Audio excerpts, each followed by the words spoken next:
হুন্না লিবাসুন লাকুম ওয়া আনতুম লিবাসুন লাহুন্না।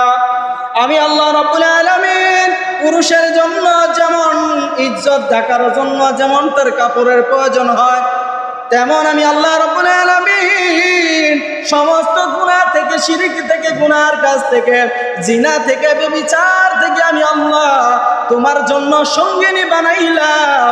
হুন্না লিবাসুল লাকুম ওয়া আনতুম লিবাসুল লাহুন্না। একজন স্বামী এবং স্ত্রী তোমাদের জন্য বানাইলাম। যেমন তোমার শরীরের ইজ্জত বাঁচায়, তোমার যেমন পোশাকে, একজন স্ত্রীও তোমার গুনার কাছ থেকে বাঁচাইবে। এই স্ত্রী হচ্ছে আদর্শবান স্ত্রী, বলেন না সুবহানাল্লাহ।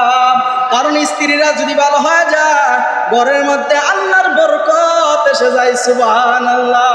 কারণ ঘরের ভিতরে স্বামী স্ত্রী যদি দ্বন্দ্ব লেগে যায়, আমার আল্লাহ রাব্বুল আলামিন বলেন ওই ঘরের মধ্যে কোনোদিন রহমত ঢুকবে না, আল্লাহর বরকত আসবে না। যতই তুমি খামসি করো, যতই দৌড়ায় তুমি ইনকাম করো, ওই ঘরের মধ্যে কোনোদিন শান্তি পাবে না। জুরে জোরে কথা বলেন না কার কথা? আল্লাহ নিজেই বলছেন, স্বামী আর স্ত্রী তুমি একজন অপরজনকে সম্মান দিয়ে কথা বলবা, কেউ কাউকে বেইজ্জতি করে কথা বলবা না, কাউকে ছোট করে কোনো কথা বলবা না। কারণ তোমার যে ইজ্জত বাঁচায়, যে গুনাহ থেকে বাঁচায়, তার মতন পরম বন্ধু আর কেউ হতে পারে না। বিশ্বাস হয় কি হয় না?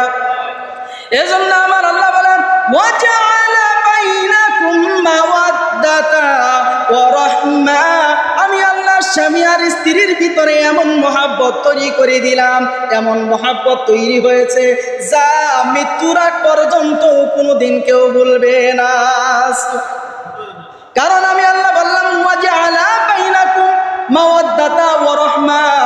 কারণ স্বামী আর স্ত্রীর ভিতরে যদি মহাব্বত তৈরি হয়ে যায়, ওই ঘরের ভিতরে খাস রহমত আমার আল্লাহ নাজিল করে দেয়।